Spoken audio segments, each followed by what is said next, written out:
통합돌봄이라고 들어보셨는지 모르겠어요. 이게 국가사업이거든요. 이 통합돌봄이라는 게 뭐냐면 의료하고 일상생활 요양을 결합한 거라고 보시면 돼요. 우리가 예전에는 뭐 아프시면 요양원을 간다든지 시니어 실버타운을 간다든지 뭐 이렇게 분리가 돼 있잖아요. 일상생활하고 의료하고 이렇게 분리가 되어 있는 걸 통합해가지고 자기가 집에서 이 사람들이 와서 통합 가정을 받을 수 있게끔 국가가 준비한 제도라고 보시면 돼요. 그래서 이 노인이라든지 뭐 65세 이상 노인이라든지 장애인이라든지 아니면 우리가 갑작스럽게 의료나 장기나 돌봄이 필요하신 분 있잖아요. 뭐 독거노인들도 있고 내가 자식은 있지만 자식들하고 멀리 떨어져 있어서 내가 큰 수술을 받았는데 내가 내 몸을 회복하려면 누군가 도와줘야 되는데 이런 것들이 안 되는 사람들을 국가에서 이렇게 돌봄 서비스를 운영하는 거라고 보시면 되겠습니다. 그래서 이게 2026년 3월 27일부터 시행이 됐어요. 전면적으로 시행이 됐고 어떤 분야냐면 보건의료 건강 분야예요. 그래서 건강보건의료 분야. 이게 제가 자세히 들어가다 보니까 저희가 지금 영스랩 대학에서 셀프케어를 위해서 수업을 준비했던 것들하고 대부분 다 일맥상통하거든요. 그래서 여기서 하는 것들을 영스랩 수업 방법으로 다 통합을 할 수 있더라고요. 그리고 장기 요양, 그다음에 일상생활 돌봄에서는 병원 동행 서비스 같은 것들도 제가 아까 시니어 의료 동행 케어 서비스를 작년부터 준비를 해서 올해 런칭을 했는데 제가 준비했던 것들이 여기가 다 들어가 있더라고요. 그래서 이게 지금 현재 30종이고요. 2030년까지 60종으로 늘 계획이라고 합니다. 서비스 종류를 이렇게 많이 늘 거고요. 서비스 종류가 이런 것들이에요. 여러분들 보시면 이제 병원 방문하고 환자가 퇴원해 해가지고 집으로 돌아가서 이제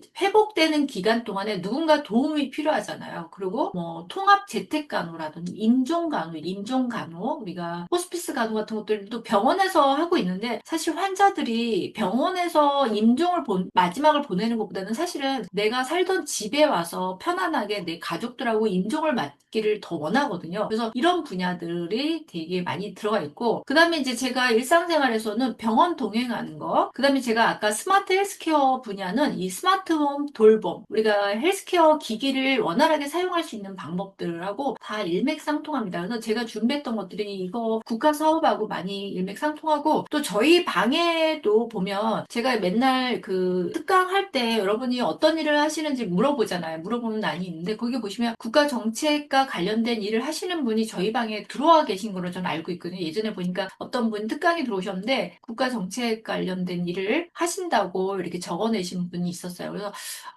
어찌됐든 제가 미약하나마 이렇게 제가 수업을 하는 내용들이 조금 정책에 반영이 되는 것들도 기쁘고 또 제가 예전에 왜 어싱이라고 해서 맨발로 우리가 황토길 걷는 것들이 건강에 좋다고 그랬는데 제가 몇 년 전부터 그런 특강도 하고 그랬었는데 지금 거의 지자체에 그 황토길 맨발 걷기 길이 전부 다 공원마다 지자체에 많이 깔려 있더라고요. 그래서 그런 것들도 보면서 저는 굉장히 뭐랄까요? 흐뭇하고 뿌듯합니다. 네. 자, 그래서 여러분들이 이제 우리가 네 개 큰 분야, 보건의료 분야에서 이제 치매 관리, 지금 제가 왜 두뇌 활성화라든지 치매 관리에 대한 얘기도 많이 하고 있잖아요. 그리고 만성질환 관리, 그다음에 정신건강 관리하고 그다음에 퇴원 환자가 이제 우리가 병원을 왔다 갔다 할 때 의료 동행을 할 수 있는 이런 것들도 다 필요하고 또 제가 아까 스마트 기기를 활용한 그 자격증 과정들도 만들었다고 말씀드렸잖아요. 이런 것들이 대부분 지금 국가 사업하고 많이 겹치는 부분들이 많습니다. 그래서 이런 사업을 하려고 하는데 문제가 뭐냐면 우리나라가 지금 이제 초고령 사회예요. 우리나라가 지금 현재는 21%입니다. 고령 65세 인구가 21%고요. 2040년이 되면 3명 중에 1명이 노인입니다. 노인. 근데 문제는 지금 시설이 부족하고 비용이 너무 비싸다는 거예요. 여러분들이 아마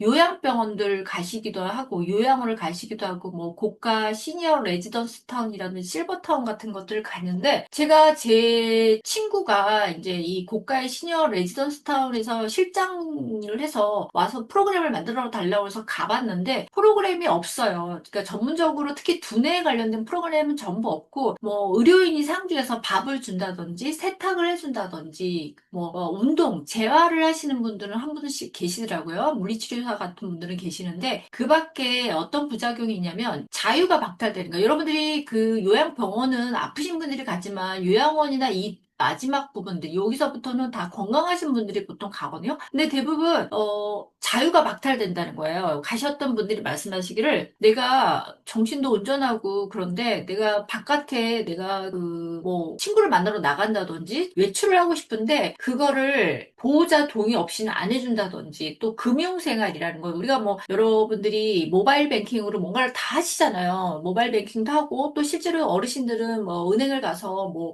주식을 산다든지, 금융거래 서비스를 한다든지, 이런 것들 다 하시는데, 이런 것들도 못하게 박탈하는 것 때문에, 요즘에 시니어 분들이 다시 바깥으로 나오시는 경우가 많아요. 여기 들어가셨다가 입수했다가 다시 나오시는 경우가 굉장히 많습니다. 그러다 보니까 이제 정부가 그리고 돈도 많이 들고 그러다 보니까 정부가 이런 시설을 만드는 데는 한계가 있잖아요. 그래서 집에서 돌보기로 이게 방향을 바꿨어요. 집에서 돌본다는 건 뭐냐면 이제 공급자가 집으로 오는 거죠. 우리가 마치 요양보호사가 집으로 와서 이렇게 일상생활을 돌봄을 좀 도와주시잖아요. 그것처럼 이제 공급자가 절대로 부족하니까 이분들이 실제로 그 가정으로 들어갈 수 있게끔 하는 서비스를 만든 거예요. 국가가 이렇게 만들었는데 문제는 뭐냐면 인력이 없고요. 인력을 없고 예산도 없어요. 그다음에 교육기관도 없어요. 그러니까 예산도 없고 인력도 없고 이런 사람들을 전문적으로 교육하는 기관이 없습니다. 그래서 이런 것들은 민간에서 준비를 하셔야 되기 때문에 지금 제가 준비하는 뭐 자격증 과정이라든지 영스랩에서 준비하는 해서 교육과정 같은 것들이 아마 이런 부분들에 다 커버가 가능한 것 같더라고요. 그리고 지금 보니까 이게 기사로 나왔는데 보니까 각 지자체당에 3억 원 정도만 예산으로 내려왔대요. 3억 원이 지자체에서 우리가 큰 지자체 한 구당 뭐 이렇게 인구가 그렇게 많은데 이런 데서 지자체 3억 원은 이거는 사업을 하지 말란 얘기지 사업을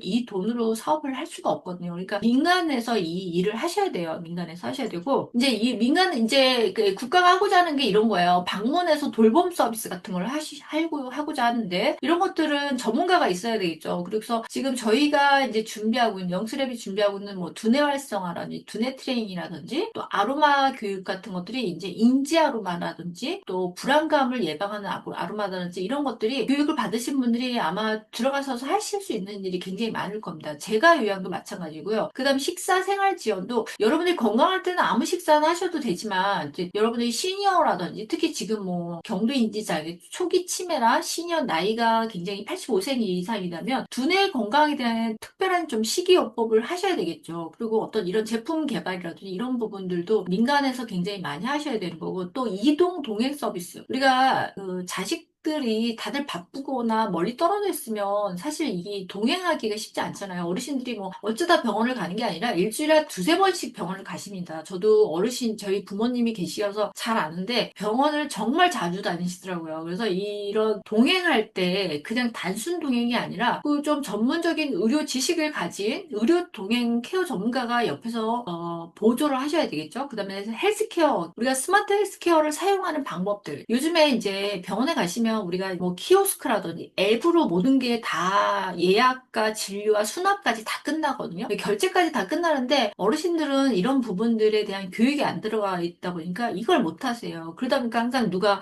자식들이 도움이 있거나 아니 제3자의 도움이 필요한데 또 이게 금융과 관련된 것들은 또 남한테 언뜻 맡기기 쉽지 않잖아요. 여러분들 요즘에 핸드폰이 뱅크거든요. 여기서 여러분들이 뭐 돈 거래뿐만 아니라 여러분들이 뭐 주식 거래, 코인 거래 모든 거래를 다 이 핸드폰으로 하기 때문에 또 핸드폰을 제3자한테 언뜻 맡기기도 쉽지 않고 불안하잖아요. 그래서 여러분들이 교육을 하셔야 되거든요. 요즘에 이제 또 시니어들이 굉장히 교육을 많이 받으신 고학력자들이 많아서 조금 알려드리면 빠르게 배울 수 있는 분야입니다. 자, 그래서 제가 이제 이 민간 참여 없이는 절대 돌아갈 수 없다는 거를 말씀을 드리는 거고 여러분들이 이게 한 번에 끝나는 비용이 아니죠. 여러분들이 우리가 이제 한 번 아프서 병원 다니시기 시작하고 그러면 병원 한 번 가고 끝나지 않잖아요. 지속적으로 소비하는 시장이라는 거죠. 이 실버 산업은 지속적으로 성장하고 소비하는 시장이 있고요. 그리고 이거를 위해서는 이제 이 설계가 잘 되면 여러분들이 안정적인 취업을 할 수도 있고 이거를 사업화를 할 수도 있고 아니면 내가 사업자를 안 내고 그냥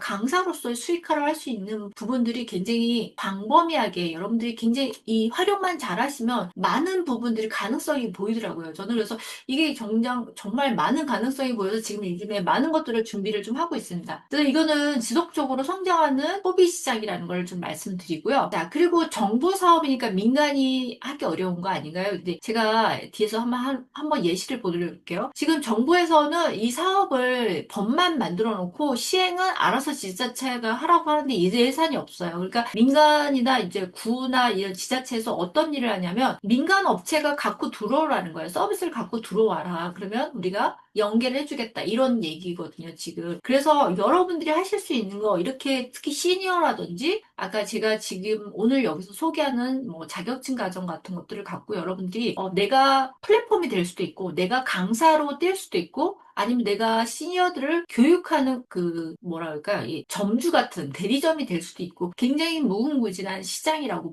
보고 있습니다. 그래서 저희가 지금 준비하는 아로마라든지 뭐 그다음에 시니어 통합 케어라든지 두뇌 활성화라든지 그다음에 아까 스마트 돌봄, 실버, AI, 디지털 헬스케어 전문가 같은 저희가 지금 준비한 자격증 과정 같은 것들이 전부 다 이거와 연관이 되어서 이걸 가지고 여러분들이 사업을 할 수 있을 것 같다는 생각이 좀 들었습니다. 자, 다시 넘어와서 그러면 이제 두뇌 케어에 대한 얘기를 좀 해보겠습니다. 오늘 두뇌 케어가 중심 얘기니까.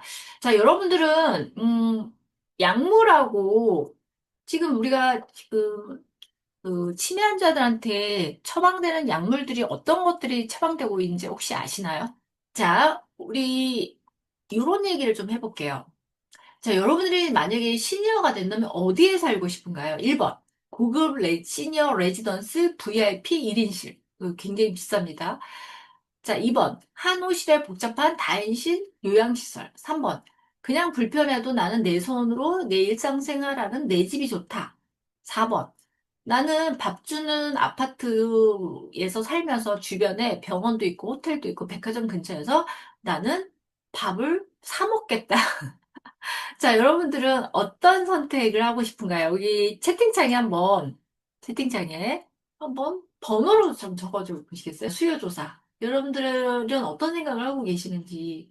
자, 3번. 네, 좋습니다. 3번. 좋아요. 또, 4번. 네, 좋습니다. 이미경님. 네, 좋습니다.